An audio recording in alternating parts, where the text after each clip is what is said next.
Now, there wasn't too much happening in this episode, but I'm gonna need y'all to send a guy for Amaya. I feel so bad for Amaya because she keeps getting screwed over. She's grown on me, I'm loving her, and I'm gonna need her to get a match. I don't know yet how I feel about all of the plot twists of this season, so I'm going to have to sit and really just take in what is happening because this is a lot. Kay Unscripted, no teeth restricted. In this journey, watch our stories unfold.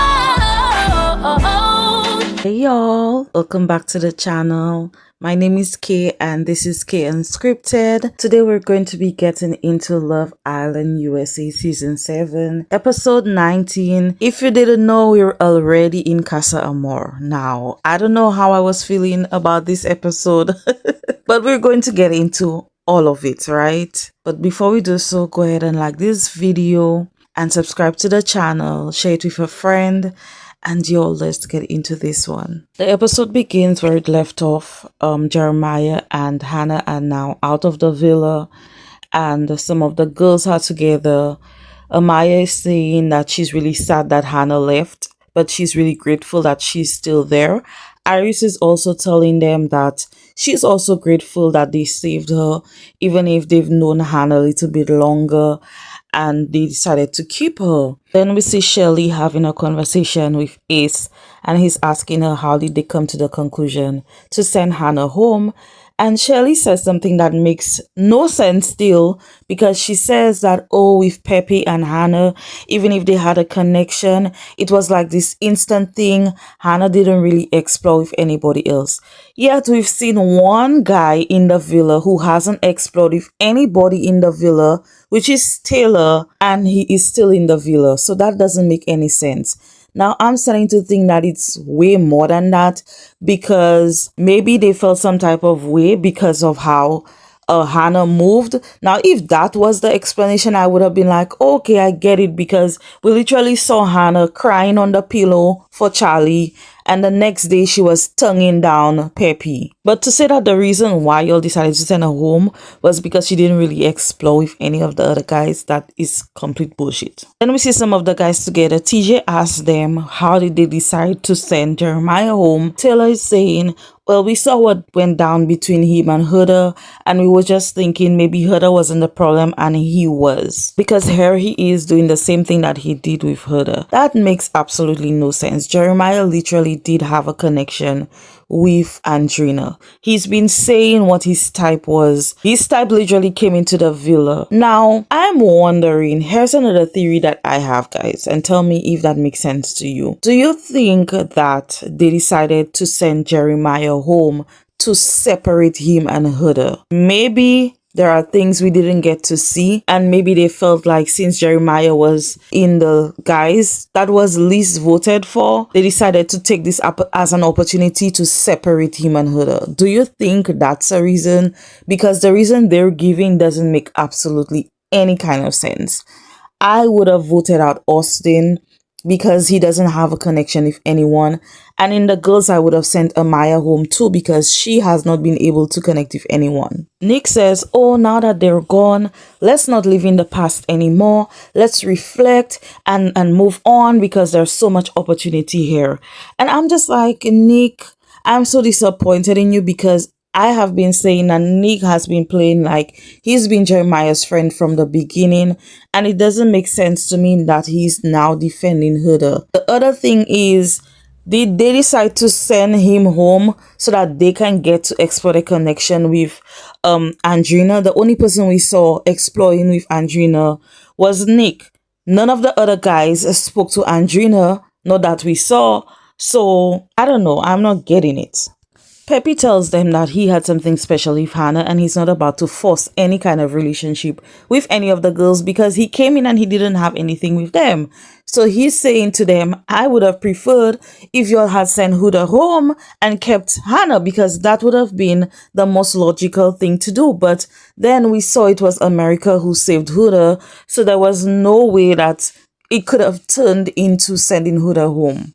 Sierra is saying that Hannah was able to explore two beautiful connections with each other And so this is something that many of the girls have not been able to exploit or to experience.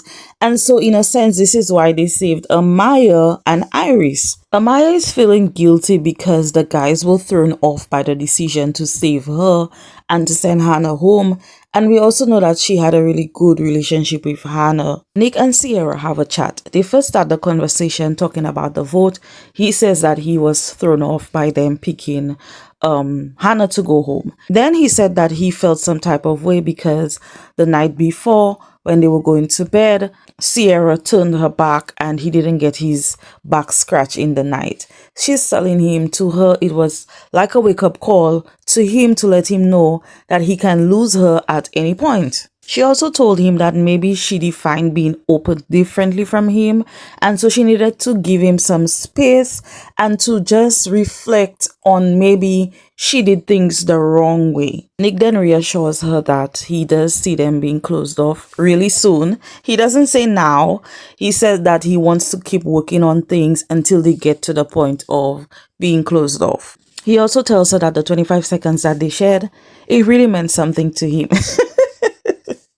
So these two make up because he says that he's invested in her.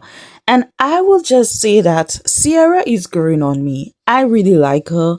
I love how she expresses herself in such a healthy way. I love how she doesn't hold back on what's on her mind and what she's feeling. This is how you have a healthy conversation. Maybe Sierra should teach her how to be a real woman, to not have to use her body to get a man, but to use her brains and her intellect to get a guy. Poor Amaya is just going through it. She's crying. She just lost her friend Hannah, who just went home.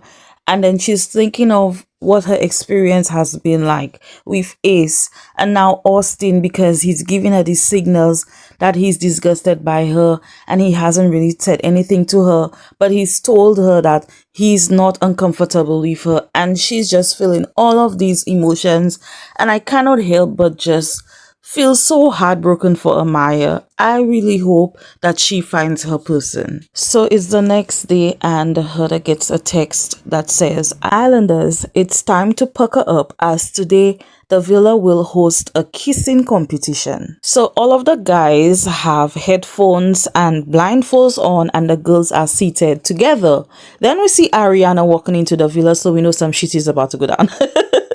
So she's walking in, she tells the girls to keep quiet, and she has some posters and it says, shh, don't worry, this isn't a dumping, but it is the start of something new.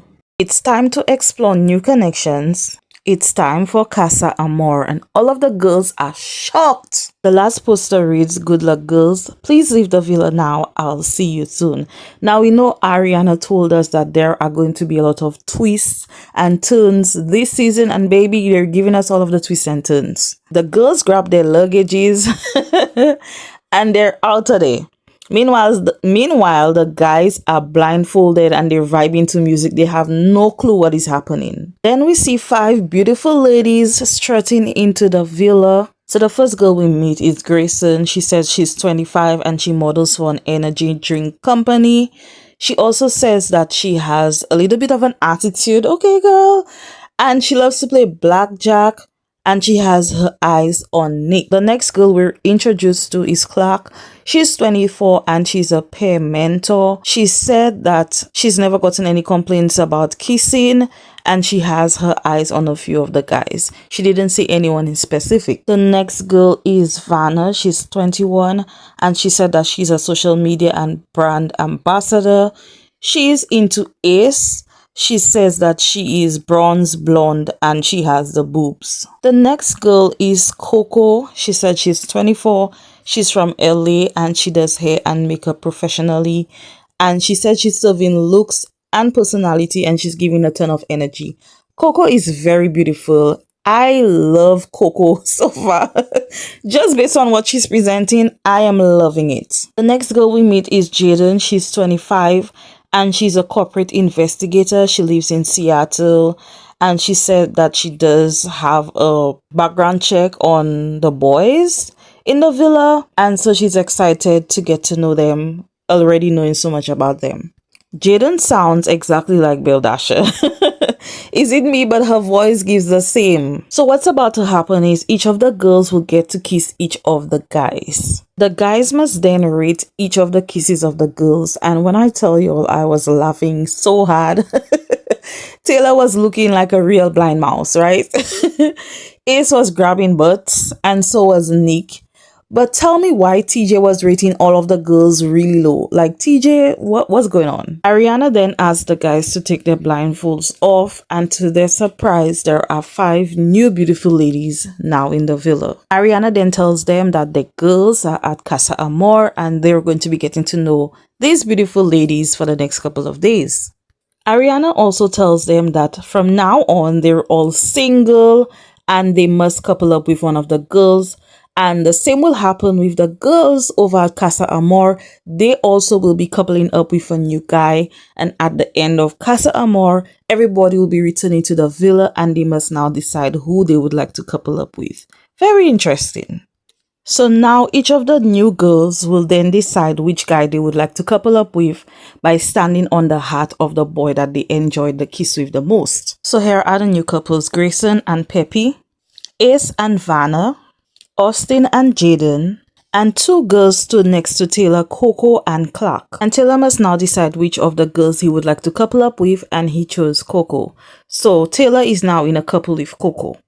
Now, none of the girls stood next to TJ and Nick, and I was surprised for TJ because he kept grading them really low. And when Ariana asked him if he was a little bit rude with the kisses, he's like, no, I was just being honest. Now, since Clark was the only girl who didn't couple up with any of the guys, she now has to pick the guy she would like to couple up with, and she went for Nick. And let me tell you, TJ was real salty. Now, since TJ is single, that means he's at risk, and he only has 24 hours to couple up with one of the girls, or he's going to be dumped from the island. Yeah, send TJ home, please. So the new girls and the guys, they sit at the fire pit. They're getting to know each other. Everybody's saying where they're from, what they like to do. And so one of the girls asked if anyone's closed off. Everyone was like, not really. Then we see Ace, who says that he has a really good connection with Shelly. I was pleasantly surprised that he spoke up because we know Ace is Mr. Dora the Explorer, okay? Ace the Explorer, let's call him that. He did say that they both are still open to exploring.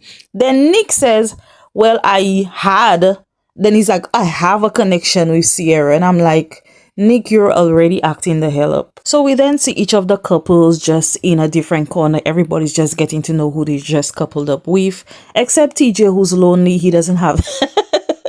He has nobody to talk to. Now, out of all of them, Austin may have just found his person because they both have lip tattoos, which is such a weird place to have a tattoo, but I digress. Now we head over to Casa Amor and we're meeting some of the new guys. The first guy we're introduced to is Elan. He's 24. He's originally from Toronto, but he lives in Miami, and he says that he's a tech consultant. He also said that he's a problem solver.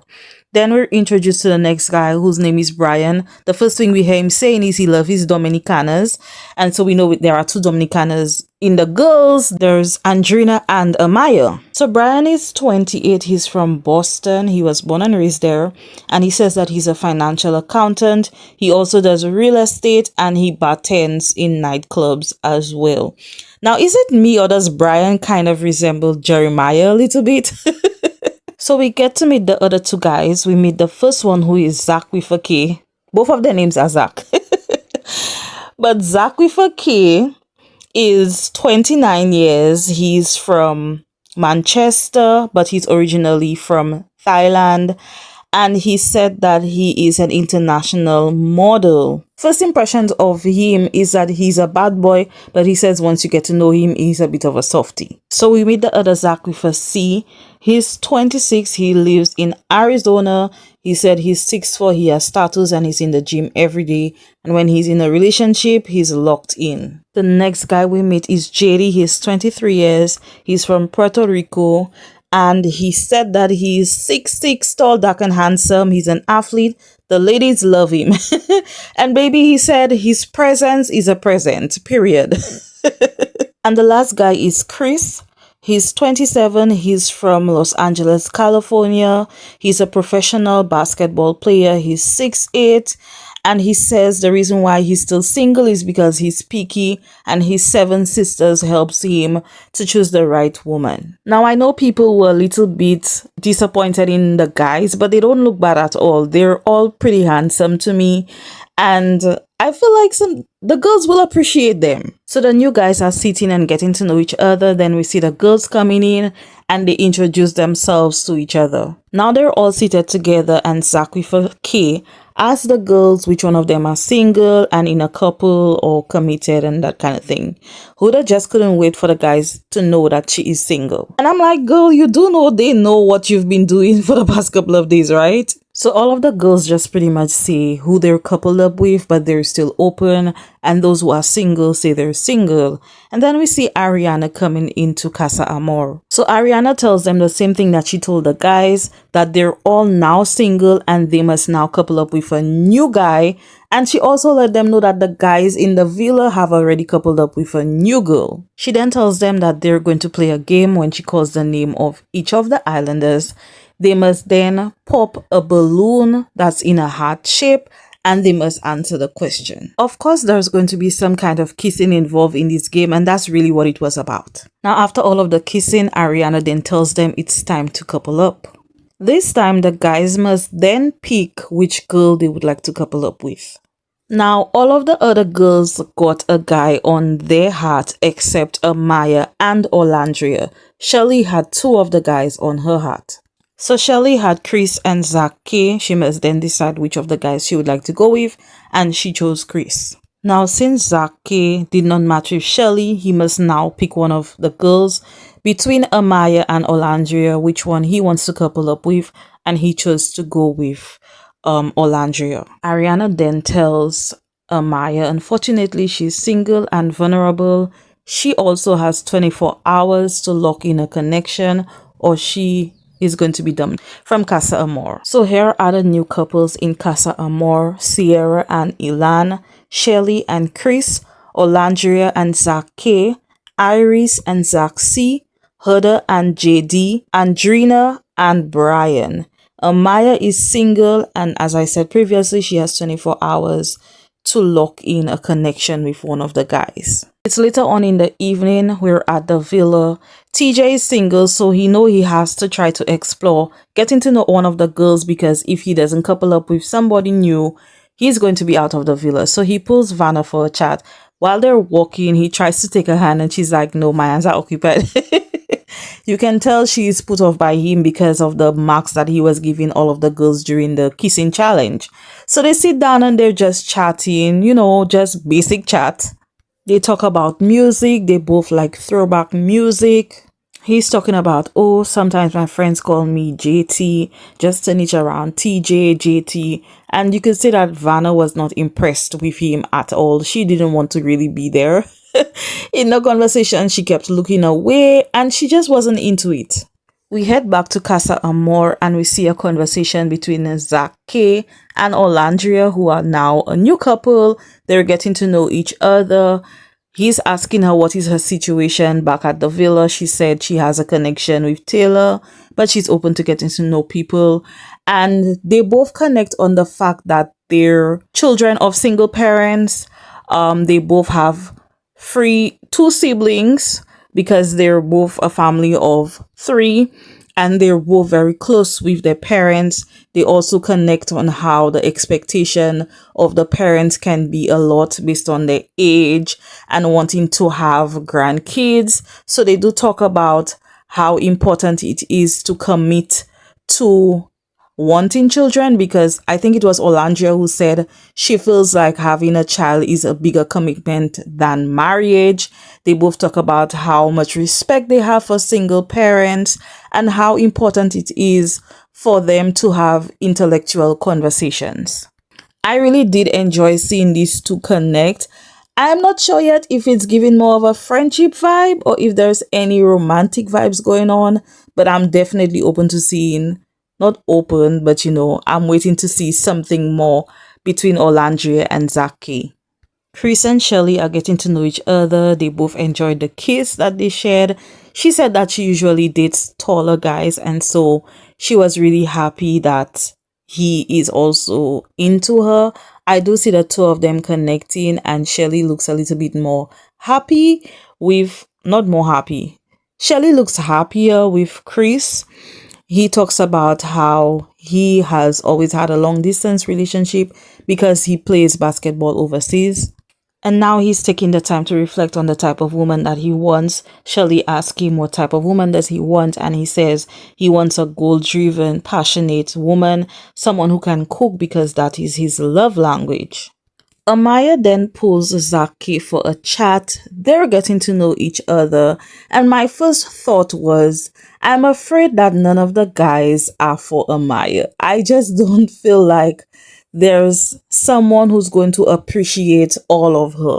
But she does mention to Zach and ask him what his boundaries are, and he's like, you could call me anything, that's okay with me, I don't have an issue with it, and that lit up her entire face. She tells him that based on her experience so far in the villa, people have different perspectives on being called babe, sweetheart, that type of thing, pet names. And so she just wanted to be upfront and to know what she's getting herself into. And I appreciate her for doing that because we don't want her to go through yet another situation like she went through with Ace and Austin. Then we see Amaya kind of begging Zaki for a kiss because he was like, I don't know, I'm 50-50, but then he still went in for the kiss. And we know, like she said in her confessional, she literally has 24 hours to pick one of the guys. And so she's going to do what she has to do so that she could stay in Casa Amor. Now, what I like about the guys at Casa Amor, we see that with the conversations they're having with the girls, it's not surface level, it's deep. They're opening up, they're putting themselves out there. We are now back at the villa. Nick has a conversation with Jaden, and it's just surface level. This is what we've been getting from the guys in the villa. Nick is just telling Jaden how attracted he is to her and how the light looks nice on her. Again, surface level. And this is where the episode ends, guys. This is all I have for you on Love Island season 7 episode 19. We did not get a snippet of the next episode, so we're going to have to wait to tune in to see the dynamics between these new couples in the villa and Casa Amor. Please share all of your thoughts with me. How do you feel about Casa Amor? Are you feeling the way that they're doing it this season or not? Share all of your thoughts with me in the comments and I'll meet you all there. And don't forget to like this video, subscribe to the channel, and I'll see you all in the next one.